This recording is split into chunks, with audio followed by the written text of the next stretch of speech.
Some roads don't appear on any map until the moment you're meant to walk them. And that night, high in the Rockies where the air thinned and the cold settled deep into bone, Ethan Cole wasn't looking for anything except a place to rest his tired thoughts. But Ranger stopped first, his paws planted firm against the frozen dirt, ears lifted toward a silence that felt too full to be empty. And then came the sound, not loud, not clear, but something like a distant chime carried through the wind, a rhythm that didn't belong to the mountain, and Ethan felt it too, not in his ears but somewhere deeper, like a memory brushing against the edge of his mind. And before he could speak, Ranger moved, not running, not rushing, but walking with purpose up a narrow slope that shouldn't have been there, weaving through tall pines dusted in frost until the world behind them seemed to disappear. And that was when they found her. A woman lying against a stone ledge, her coat thin against the cold, her hand clenched tight around an old iron key that caught what little moonlight slipped through the trees. And when Ethan knelt beside her, her eyes fluttered open just enough to find his, not with fear, but with recognition, as if she had been waiting, as if she already knew he would come, and her voice was barely more than breath when she whispered, "It's still there," before slipping back into silence. And in that same instant, the wind stopped completely, not faded, not eased, but gone, like the mountain itself had paused to listen, and Ethan felt the weight of it settle around him, a stillness so complete it pressed against his chest, and Ranger let out a low, uncertain sound, not quite a growl, not quite a warning, something older, something instinctive, as his gaze lifted beyond the trees, higher up the ridge where shadows gathered in a shape that didn't feel like shadow at all. And though Ethan had spent years learning to trust only what he could see, something in that moment told him this was different, that whatever path had led him here hadn't been chosen by chance.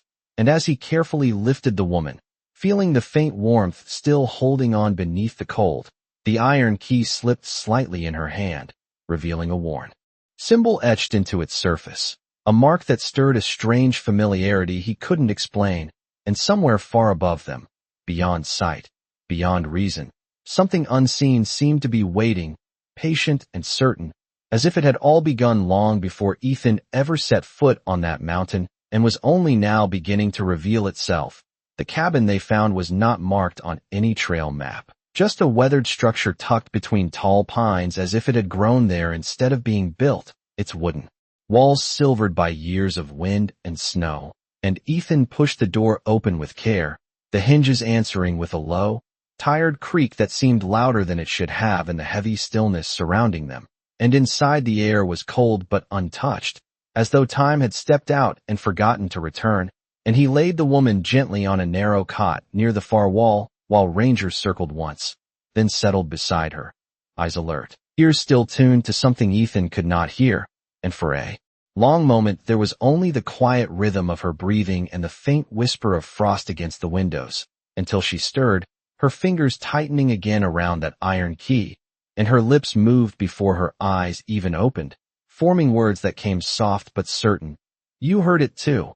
And Ethan hesitated before answering, not because he did not understand, but because he did, more than he wanted to admit, and he nodded slowly, the memory of that distant chime still echoing somewhere deep inside him. And she looked at him then, really looked, with a kind of calm that did not belong to someone lost on a mountain in the middle of the night, and she said, "It only calls the ones who will follow," as if it were something simple, something known, and Ranger let out a low breath, shifting closer, his head resting near her hand as though he had already accepted whatever she was part of. And Ethan reached for a blanket folded at the foot of the cot, draping it over her shoulders, his movements steady, practiced, the kind that came from years of helping without asking questions. But questions were there now, pressing at the edges of his thoughts, and he picked up the key she still held loosely, turning it in the dim light that slipped through the window, tracing the worn symbol etched into its surface, a design that looked almost like a crest, but not one he recognized. And as he studied it, a faint warmth spread through the metal, subtle but real, enough to make him draw in a slow breath.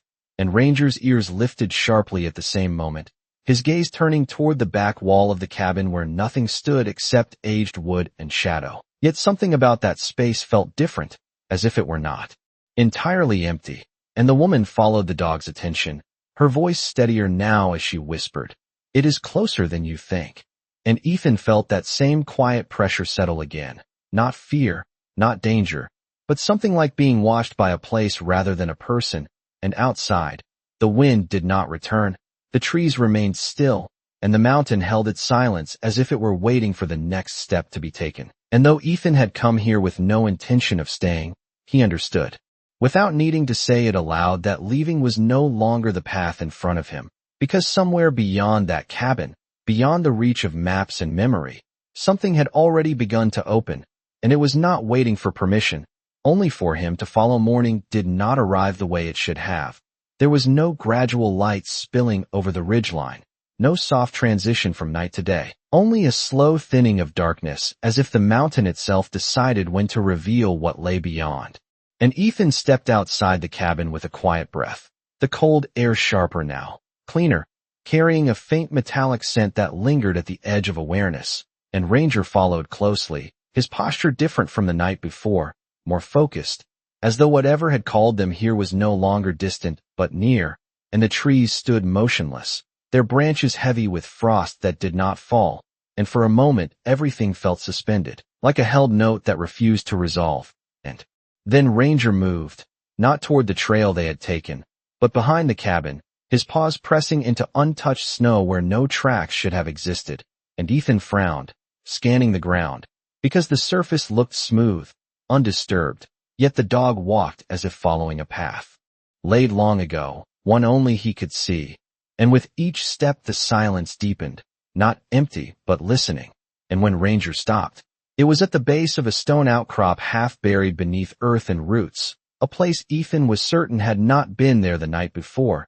And the dog began to dig, slow and deliberate, not frantic, not searching blindly, but uncovering something known, and the sound of his paws against frozen soil echoed strangely, as though the ground beneath was hollow. And Ethan knelt, brushing away dirt and frost until the shape emerged, a set of narrow stone steps descending into the mountain, worn smooth by time that had not touched anything else around it. And he felt it again, that quiet pull, not a force but a certainty, like a memory returning to a place it had never fully left. And behind him the cabin door creaked open, and the woman stepped out, her movements steadier now, her gaze fixed not on Ethan but on the revealed staircase. And she did not look surprised, only relieved, as if something long awaited had finally been found. And she spoke softly, almost to herself, "It never disappears, it only waits." And Ethan stood, the iron key heavy in his hand now, warmer than it should have been in the cold morning air. And Ranger stepped onto the first stone, pausing only long enough to look back, not questioning, not urging, but certain. And in that moment Ethan understood that whatever lay below was not something they had stumbled upon.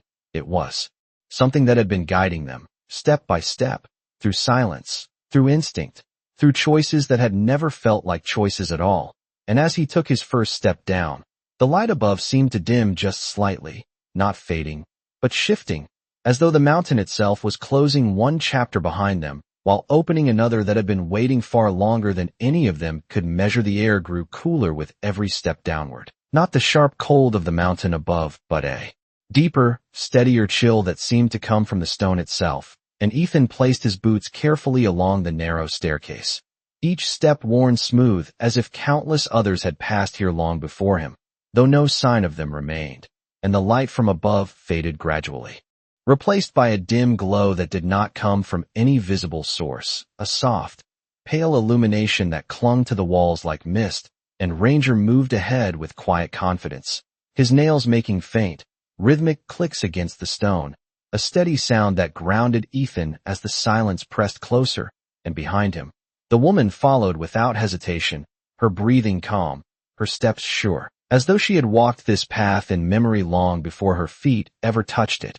And the deeper they went, the more the world above seemed to slip away, the wind, the trees, even the cold sky becoming something distant and unreal. And in its place came a stillness that felt alive, like a presence woven into the mountain itself, watching without judgment, waiting without urgency. And then the staircase opened into a long corridor carved from solid rock, its ceiling arched and smooth. its walls marked with faint lines that resembled symbols but shifted when Ethan tried to focus on them, as though they were not meant to be understood all at once. And Ranger slowed, his ears flicking, not in alarm but in attention, and he turned his head slightly, as if listening to something moving just beyond the reach of sound.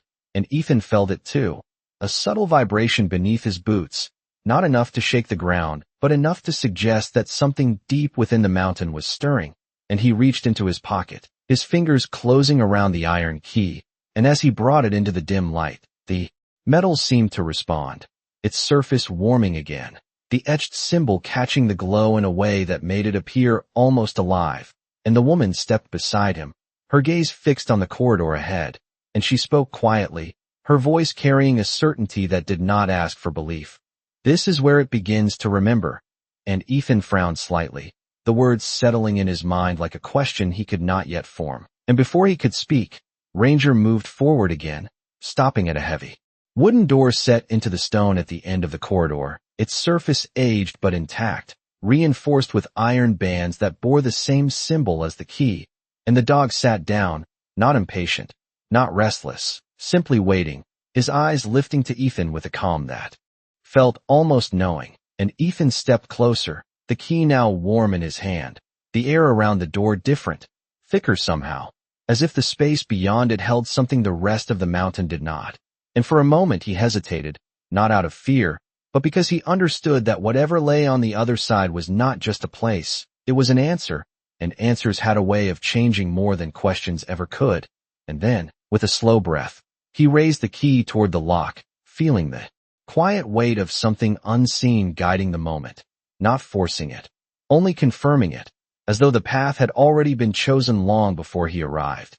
And all that remained now was to step forward and let it unfold. The key slid into the lock with a quiet precision that felt less like an action and more like a memory completing itself.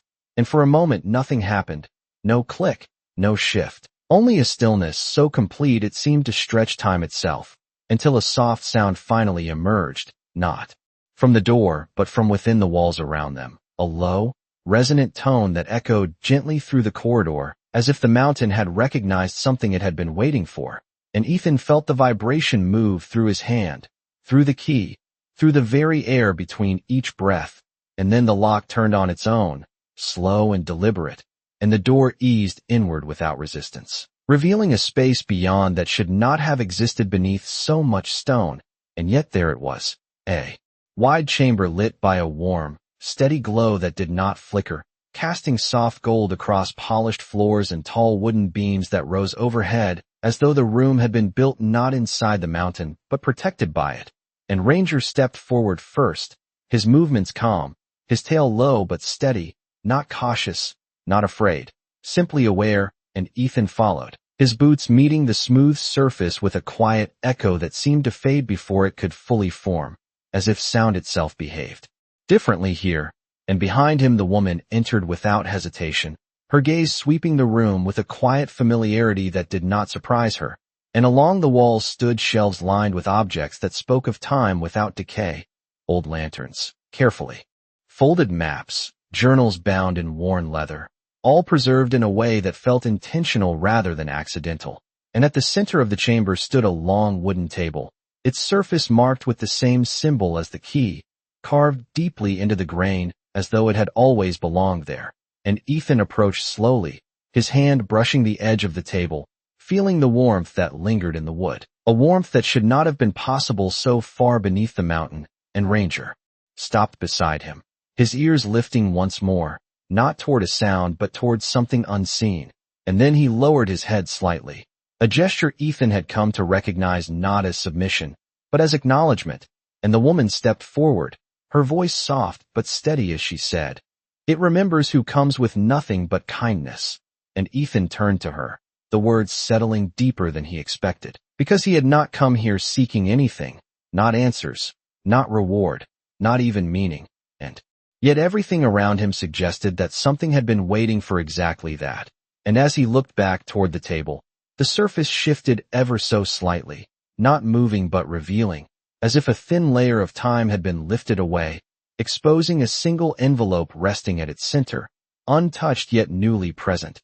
its edges crisp, its seal marked with the same familiar symbol, and the air in the chamber seemed to draw inward, quiet and patient, as if holding space for what came next, and Ethan reached for the envelope slowly, aware that whatever it contained was not simply information, but a continuation of something that had already begun long before he ever heard the first distant chime on the mountain above. The envelope felt heavier than paper should, not in weight, but in presence, as if it carried more than words inside, and Ethan turned it slowly in his hands, the seal unbroken yet warm beneath his fingers, and for a moment he hesitated, not out of doubt, but out of a quiet understanding that once opened, whatever waited inside would not be undone.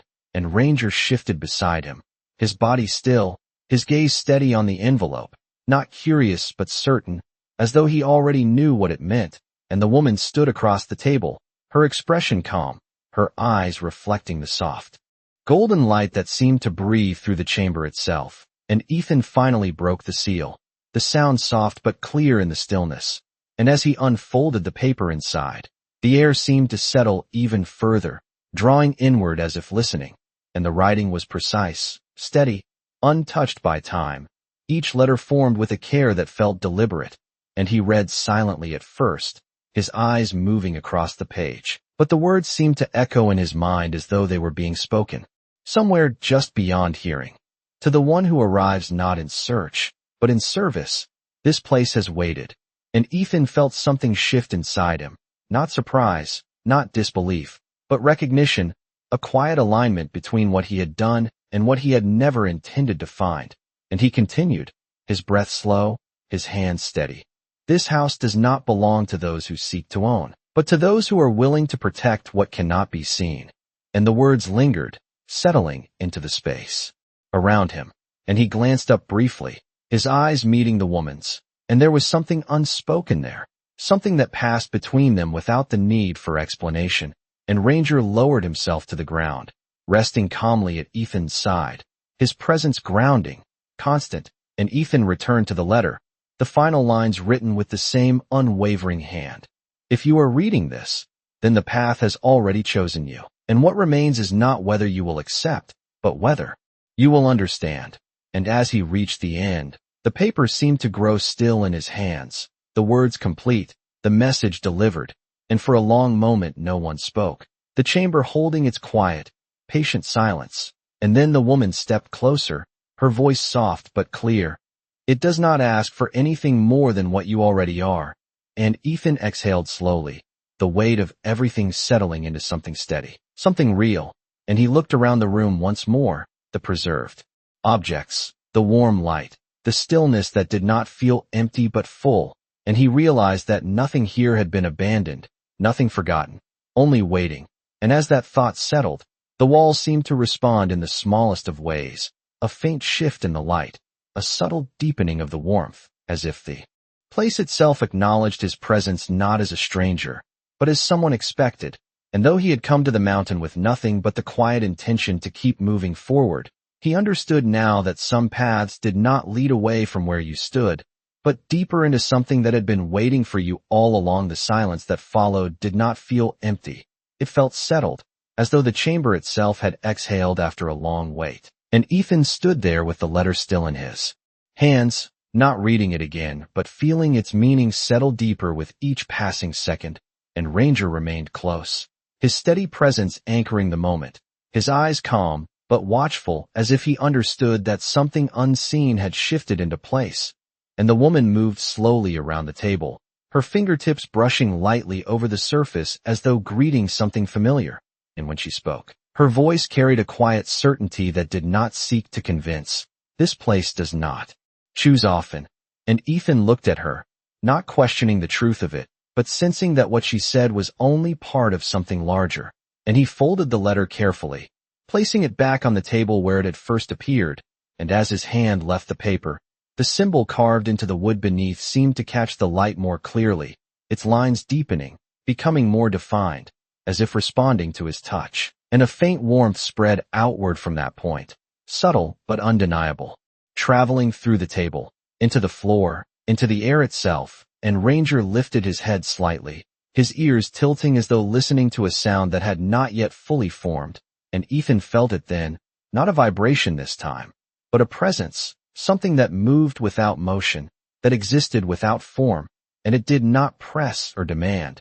It simply waited, and the woman stopped beside him, her gaze following his toward the far side of the chamber where a second passage had not been visible before, its entrance revealed now as the light shifted gently across the stone, and she did not seem surprised, only ready, as if she had known it would appear once the letter had been read, and she said softly, "There is more," not as an invitation, but as a truth already unfolding, and Ethan glanced down at Ranger, and the dog met his eyes with a steady calm that held no hesitation, only trust, and that was enough, and together they stepped away from the table, toward the newly revealed passage, the air there slightly warmer, carrying a faint scent of cedar and something older, something like time itself preserved, and as they crossed the threshold, the light behind them dimmed just slightly, not closing, not vanishing, but receding, as though the chamber they had just left had completed its purpose, and ahead the corridor stretched forward,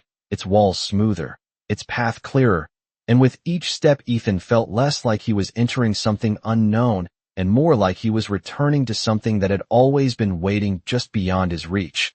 And though he could not explain why, he understood that the choice had already been made long before he ever placed the key in the lock, and what remained now was not whether he belonged here, but how far he was willing to follow where it would lead. The passage narrowed as they moved forward, not in a way that confined, but in a way that focused, guiding each step with quiet intention, and the air grew warmer, carrying a faint scent of aged wood and something else, something like sunlight remembered rather than seen, and Ethan noticed that the stone beneath his boots had changed, smoother now, almost polished, as if shaped by hands instead of time. And Ranger walked ahead without pause, his pace steady, his body relaxed in a way that told Ethan this place did not trouble him, and that alone eased something unspoken in his chest.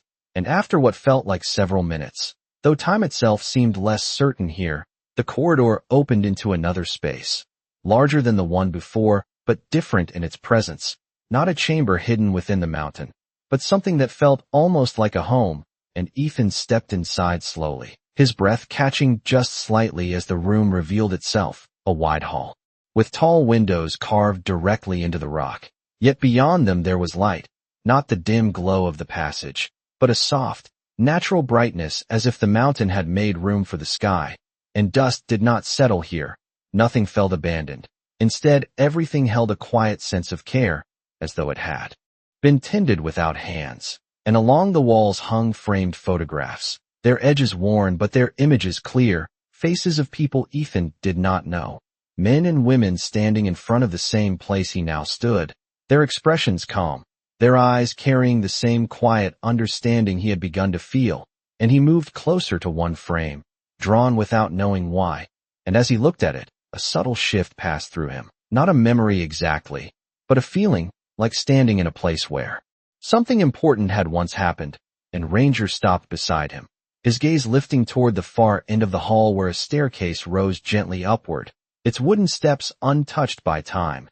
And the woman walked past Ethan, her hand trailing lightly along the wall as she moved, her expression thoughtful, almost reflective, and when she reached the center of the room, she paused, turning slowly as if taking in something that could not be seen with the eyes alone, and she said quietly, "They all found their way here the same way." And Ethan followed her gaze back to the photographs, the realization settling in slowly, each face, each presence, not random, not forgotten, but chosen, and a quiet weight filled the room, not heavy, but meaningful, like a story still being told.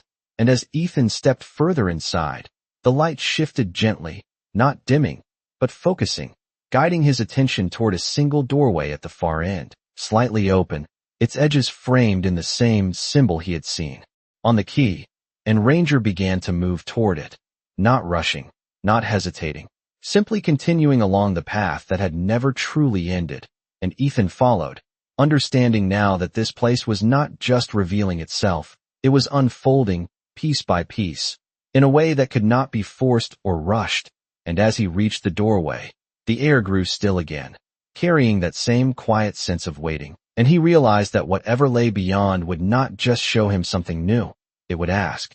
Something in return, not with words, not with demand, but with a truth that would be impossible to ignore once seen. The doorway opened without sound as Ethan stepped closer, not pushed, not pulled, but welcomed in a way that felt both gentle and certain, and the room beyond was smaller than the hall behind him, yet it carried a presence that filled every inch of space, warm and still, like a place where time had chosen to rest instead of pass.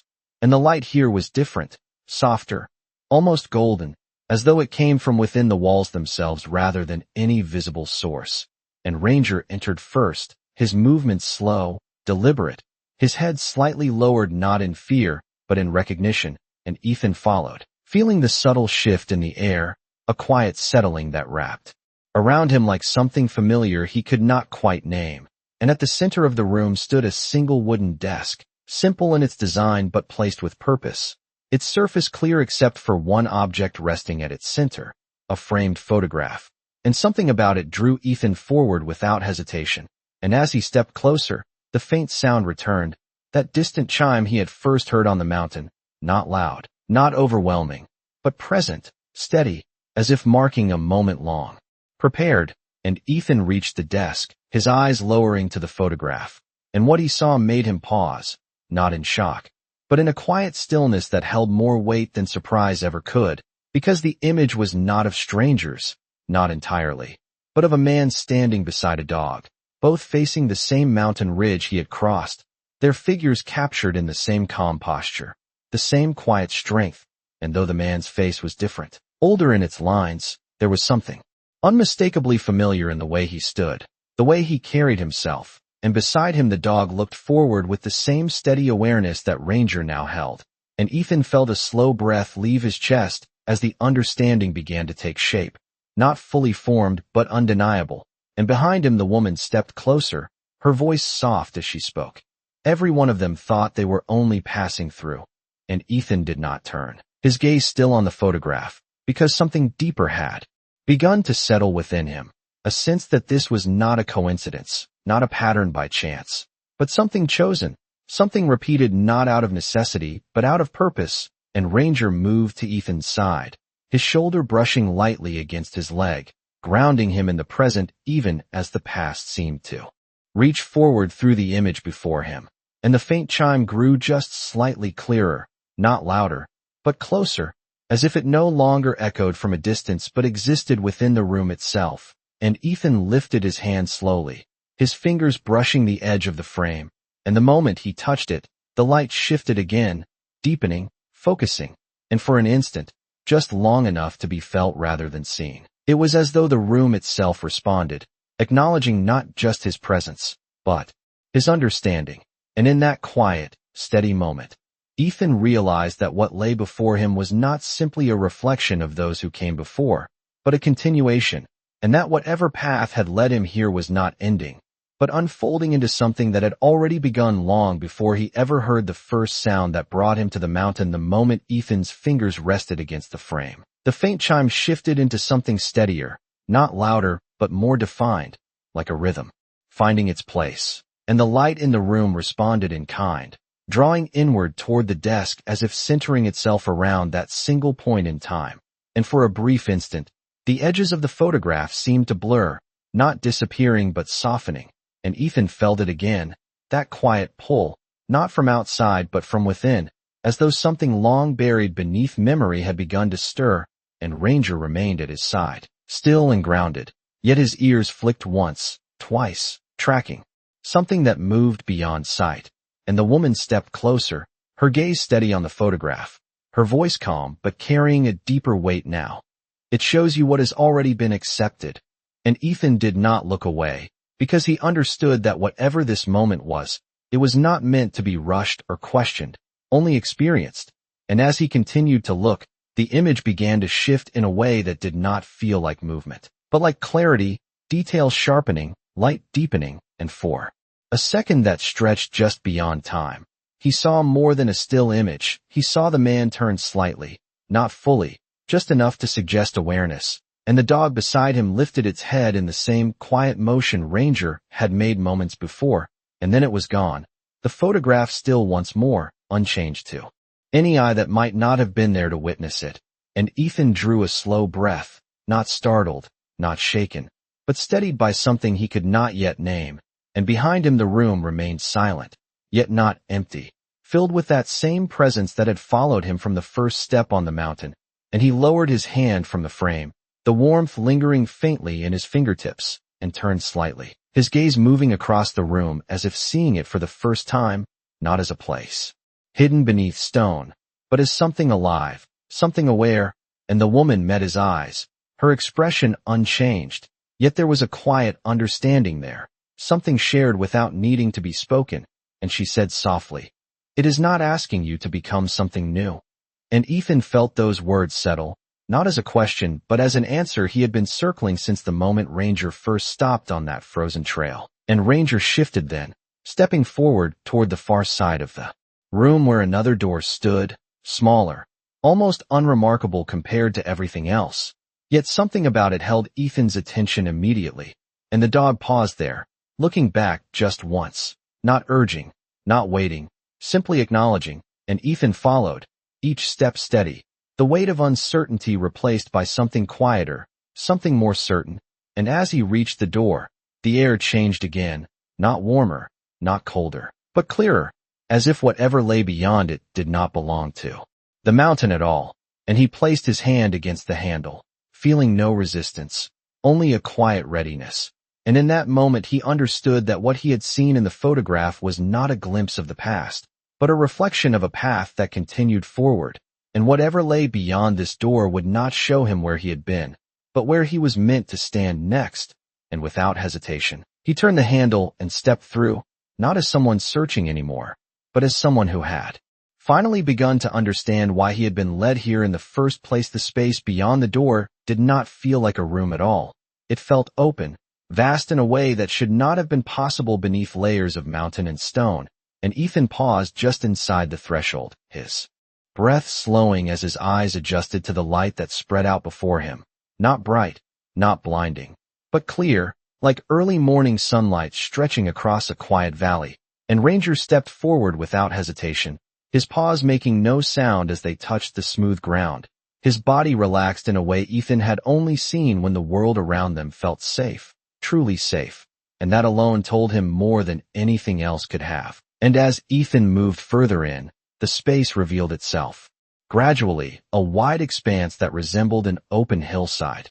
Yet there was no sky above, only a soft, endless glow that held everything in a calm, steady warmth. And scattered across this place were small wooden structures, simple and well kept, each one different, yet connected by narrow paths that curved gently through the landscape. And as he looked closer, Ethan realized these were not buildings left behind, they were lived in, not recently, not actively, but in a way that suggested presence, rather than absence. And the air carried a quiet sense of belonging, as if every step taken here had been meaningful, and every person who had arrived had left something behind that still remained. And the woman walked beside him now, her pace slow, her gaze soft, and she said quietly, "This is where they stayed." And Ethan felt the weight of those words settle, not heavy, but grounding, and he looked again at the structures, at the paths, at the stillness that did not feel empty but complete. And he understood that this place was not hidden to be forgotten, it was hidden to be protected. And Ranger stopped ahead, turning toward a small cabin set slightly apart from the others. Its door opened just enough to reveal a dim, warm light inside, and Ethan followed, his steps steady, drawn not by curiosity now, but by something deeper, something that felt like recognition. And as he reached the doorway, he paused, his hand resting lightly against the frame, the wood warm beneath his touch. And inside, the room was simple, a bed, a table, a chair, nothing more, yet everything felt placed with care. And on the table sat a single object, another photograph, smaller than the one before, its edges worn from time. And Ethan stepped closer, his gaze lowering slowly, and when he saw it, he did not stop, he did not question, he only stood there, still, as the understanding settled fully into place. Because this time the man in the photograph was not someone unknown, not someone distant. It was him, standing beside Ranger, both of them facing forward in the same quiet posture, as if they had already been here, as if this moment had already been lived, and behind him, the woman's voice came soft and certain. It does not lead you here to change you. And Ethan felt the truth of it settle. Deeper than thought, deeper than doubt. It brings you here to show you where you already belong. And in that still, quiet space, with the soft light holding everything in calm, Ethan realized that the path he had followed was never about finding something new. It was about recognizing something that had been waiting for him long before he ever knew how to look for it. The image did not fade when Ethan stepped back. It remained there on the table, still and certain, as if it had always existed. And yet something within him had changed in a way that could not be undone, not because he had discovered something new, but because he had finally stopped resisting what had always been quietly present. And Ranger stood beside him, his body relaxed, his tail low and still, not waiting for a command, not searching for direction, simply present in a way that felt complete. And the air in the cabin held that same quiet fullness, a sense that nothing more needed to be added for it to be whole.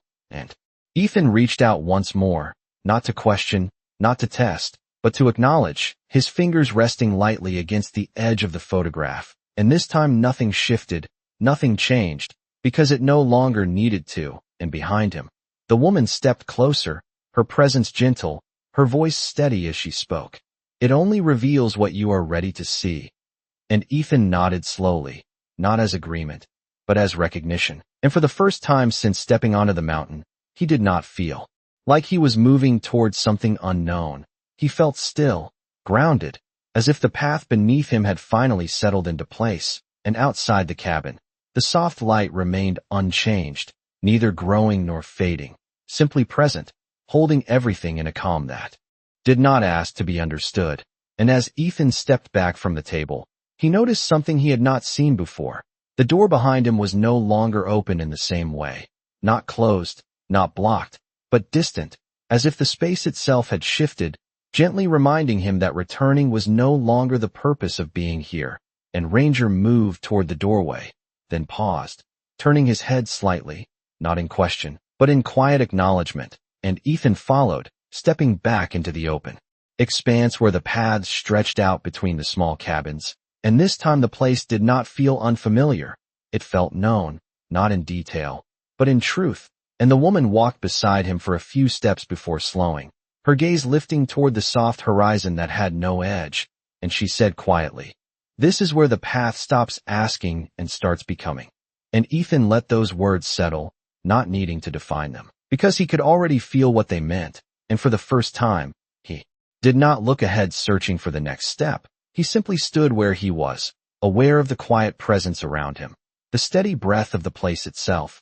And in that stillness, he understood that nothing had been taken from him, nothing had been added, only revealed. And that sometimes the greatest change does not come from becoming something different, but from finally seeing clearly what has been there all along. The stillness did not break.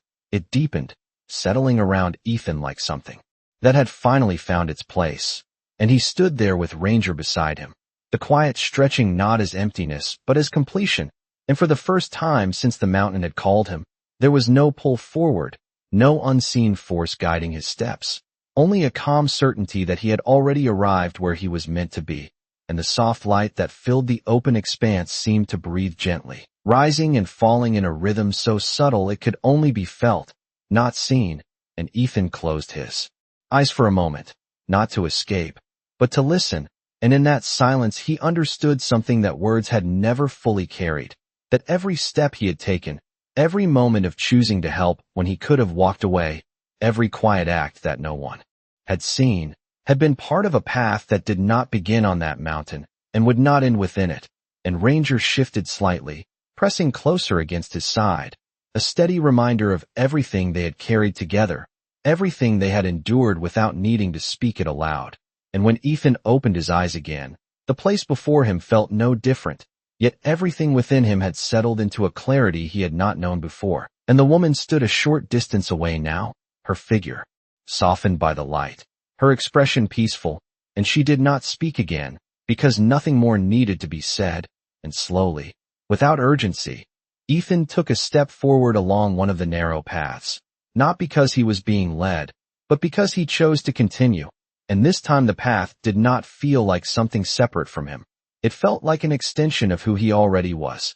And as he walked, the cabins, the light, the quiet presence of those who had come before seemed to remain not behind him, but within the space itself, unchanging, steady, and whole. And somewhere in the distance, so faint it could almost be missed, the chime returned once more, not as a call, not as a guide, but as a quiet acknowledgement, like a door closing gently behind a story that had found its ending. And as Ethan continued forward, Ranger at his side, there was no need to look back, because nothing had been left behind, only understood, and perhaps that was what the mountain had always known, that some people are not meant to find something new, but to be brought to a place where they can finally see that what they have carried all along was already enough, and that sometimes the greatest miracle is not what is given, but what is quietly revealed to those who choose to remain kind when no one is watching.